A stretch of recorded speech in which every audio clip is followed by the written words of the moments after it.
Not everyone deserves your attention. Not every opinion requires a response. Not every situation needs your energy.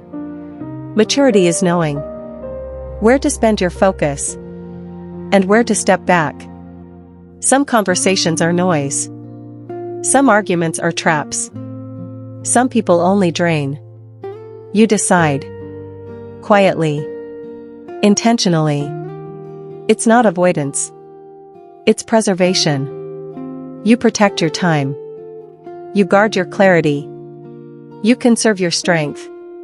Because once your energy is scattered, you lose the power to grow. No one can control your feelings unless you give them the power. Anger, disappointment, fear. They only exist in the space you allow them.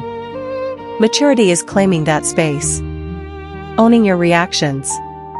Choosing your response before chaos chooses it for you.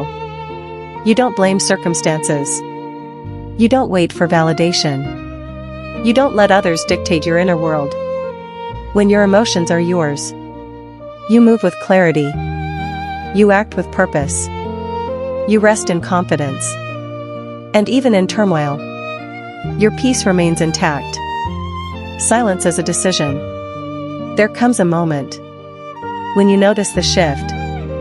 You are no longer explaining everything. Before, you tried to be understood. You repeated yourself. You clarified intentions that were already clear to you. Then one day, you stop. Not because you have nothing to say, but because you are no longer confused.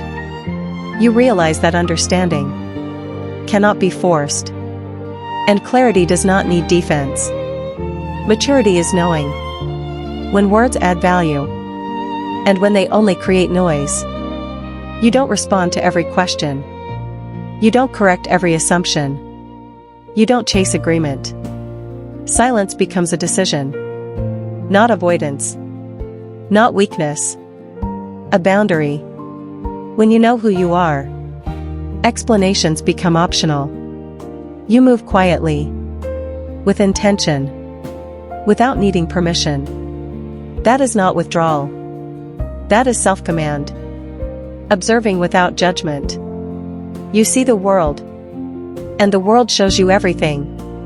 People rushing, arguing, falling, rising. All of it passes before your eyes. Maturity is learning to watch, without needing to label or fix. You notice patterns. You see tendencies. You recognize cycles. But you don't condemn. You don't interfere unnecessarily. You don't carry the weight of everyone else's choices. Observation is a skill of the patient, a tool of the wise. It allows you to understand without absorbing. You act only when your action matters. You speak only when your voice is needed. The rest, you let be. And in that letting, you preserve your peace, your clarity, your growth.